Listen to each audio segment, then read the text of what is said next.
Russell Wilson used to be that dude, the undersized assassin. Russell takes the snap, fires in the end zone. It's caught for a touchdown! Seahawks! The miracle worker. For the sixth time in his NFL career, Russell Wilson was named the NFC's Offensive Player of the Week. The quarterback who dragged Seattle out of the mud. He's a great playmaker, in this league. Probably one of the best of our time for sure. And carried them into a decade of relevance. When you signed your contract extension, what went through your mind? Well, I was super excited just to be here for many years to come. I love Seattle. 9 Pro Bowls, a Super Bowl ring. The only quarterback in NFL history to have a winning record in each of his first 8 seasons. But today, he's a benched veteran on the New York Giants, leapfrogged on the depth chart by Jameis Winston, and holding on to what might be his final shot in the NFL. The decline came fast. The Denver disaster, the Peyton clash, the Steelers benching, and now in New York, watching from the sidelines. This isn't just about one bad season. This is about a quarterback whose entire identity was built on traits that can't survive father time. So how did Russell Wilson go from Super Bowl champion to a quarterback multiple teams don't trust to start? This is the rise and fall of Russell Wilson. Russell Wilson was never supposed to be a superstar. Not with that height, not with that play style, and definitely not in a league built on statuesque pocket passers. At 5 feet 11 inches, scouts loved his intangibles, but questioned whether he could translate to the NFL. The Seattle Seahawks drafted him in the 3rd round of 2012, pick number 75. With the 75th pick in the 2012 NFL Draft, the Seattle Seahawks select Russell Wilson, quarterback, Wisconsin. A developmental guy who would sit behind Matt Flynn, the quarterback Seattle had just paid big money to start. Russell didn't get the memo. He beat out Flynn in training camp, won the job, and instantly changed the trajectory of the franchise. Wilson's rookie season was a revelation. He tied Peyton Manning's record for most touchdown passes by a rookie, with 26, led the Seahawks to 11-5 and a playoff berth, became the first rookie quarterback in NFL history to lead his team to an undefeated home record. In his 2nd season, everything came together, with Marshawn Lynch destroying defenses, with the Legion of Boom creating nightmares for quarterbacks, and with Wilson executing when it mattered. Seattle went 13-3 and dominated the playoffs. Then came Super Bowl 48, February 2nd, 2014. Seattle versus Denver. Peyton Manning and the highest scoring offense in NFL history. The first play from scrimmage, a safety, 12 seconds in. The Seahawks destroyed them 43-8. Wilson was surgical, 18 of 25 for 206 yards, 2 touchdowns, and a passer rating of 123.1. At just 25 years old, he became the 3rd youngest quarterback to ever win a Super Bowl. The next year, they were back. Super Bowl 49 against the Patriots. Down 10 in the 4th quarter. Wilson orchestrated 2 touchdown drives to give Seattle the lead with just over 2 minutes left.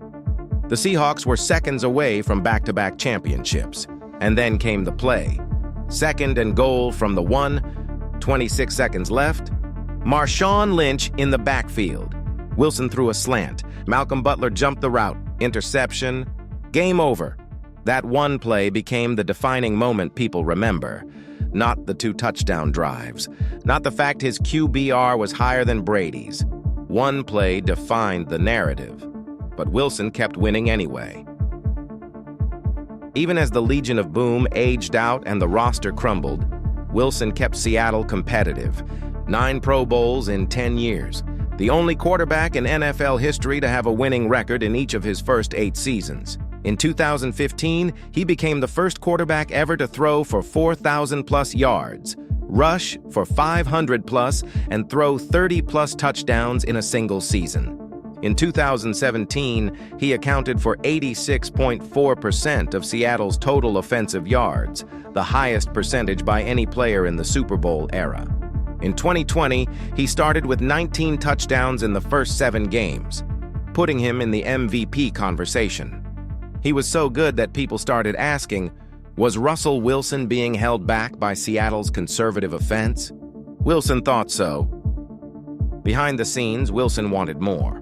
More control, more say in the offense, more involvement in roster building. He wanted to be like Peyton in Denver or Brady in New England, a quarterback who was the system. Seattle didn't see it that way. Pete Carroll built a championship program on his formula: run the ball, play great defense, let Russell make plays when needed. Wilson wanted a modern pass-first offense. The friction grew. Reports surfaced about tension. Wilson's camp leaked frustrations to the media.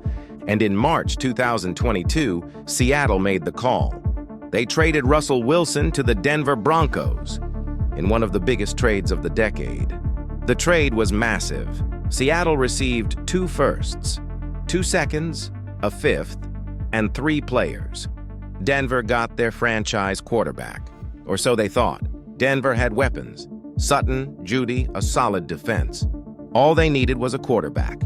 And before Wilson even played a snap, they gave him a 5-year, $245 million extension.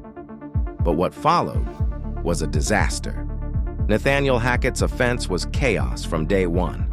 Poor play calling, clock management disasters, confusion everywhere. In Week 1 against Wilson's former team, Denver had the ball at Seattle's 46 with a minute left, down by 1. Hackett let the clock run out and sent out the kicker for a 64-yard attempt. He missed. Denver lost 17-16. But the real problem wasn't just Hackett. It was Wilson. He held the ball too long, over 3 seconds average time to throw. He looked slower escaping. The improvisation that made him special, gone. The deep ball, inconsistent. The pocket presence, a problem. Denver ranked 32nd in red zone efficiency, 32nd in third down conversions, and put up just 16 points per game. Wilson completed only 28.6% of passes over 20 yards, well below league average. The Broncos finished 5-12. Hackett was fired. In 2023, Sean Payton arrived to fix everything. And on paper, Wilson looked better. 26 touchdowns, 8 interceptions, 98.0 passer rating. But Payton saw what the stats didn't show. Wilson wasn't processing fast enough. He was playing safe, conservative football, and even that wasn't enough. Denver went 8-9 and missed the playoffs again. Behind the scenes, the front office looked at Wilson's contract. He had $37 million in injury guarantees that would trigger if he got hurt. So Denver made a business decision. In Week 17, they benched Wilson for Jarrett Stidham to avoid those guarantees. A few months later, they released him, eating $85 million in dead cap, the largest in NFL history. After 2 years, Denver admitted the mistake. Russell Wilson, 9-time Pro Bowler, Super Bowl champion, was unemployed. After Denver, Wilson needed a lifeline. Pittsburgh offered one. Mike Tomlin's Steelers are known for giving veterans second chances. A stable organization, never a losing season under Tomlin.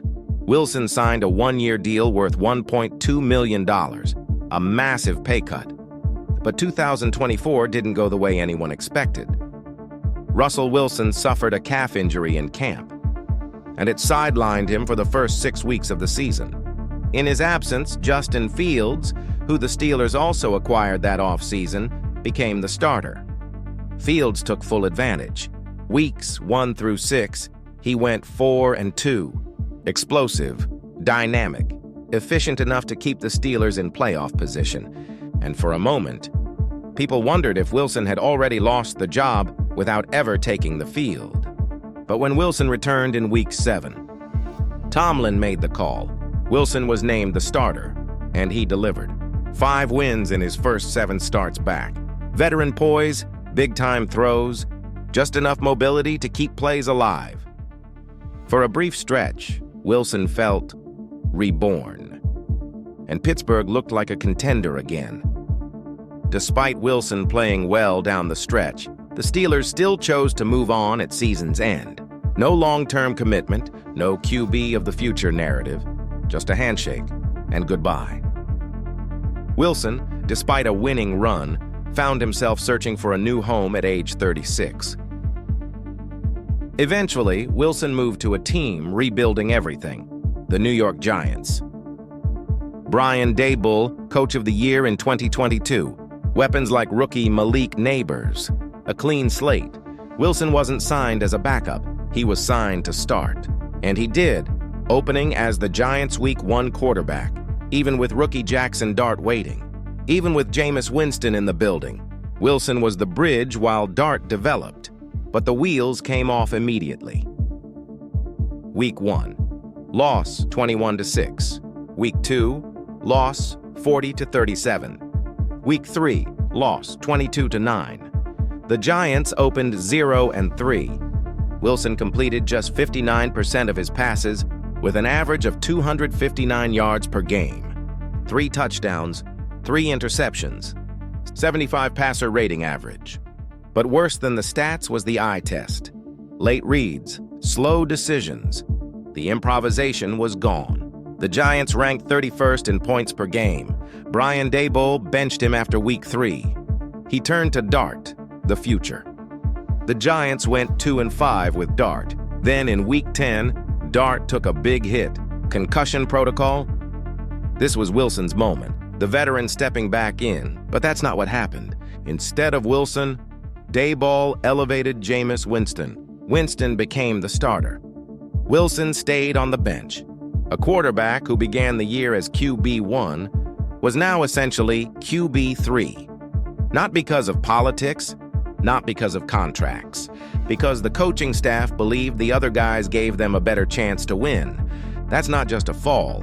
That's the NFL telling you in real time, we don't trust you anymore. So what happened to Russell Wilson? How does a quarterback go from elite to expendable in 3 years? The answer is simple and brutal. Russell Wilson's game was built on traits that don't age well: escapability, deep ball precision, play extension, creativity on broken plays. But as he aged, the separation between magic and chaos got thinner. Wilson's athleticism was his advantage. He wasn't the biggest or strongest, but he was slippery. He could escape pressure, reset his feet, and deliver strikes downfield. When that faded, everything collapsed. Escape attempts became sacks, deep shots became overthrows, improvisations became missed reads, his time to throw increased. His sack rate skyrocketed from 33 in 2019 to 51 in 2022. His deep ball completion plummeted. Unlike pocket passers, Wilson couldn't adjust. His height made traditional dropbacks difficult. His game was predicated on extending plays. When that disappeared, so did his effectiveness.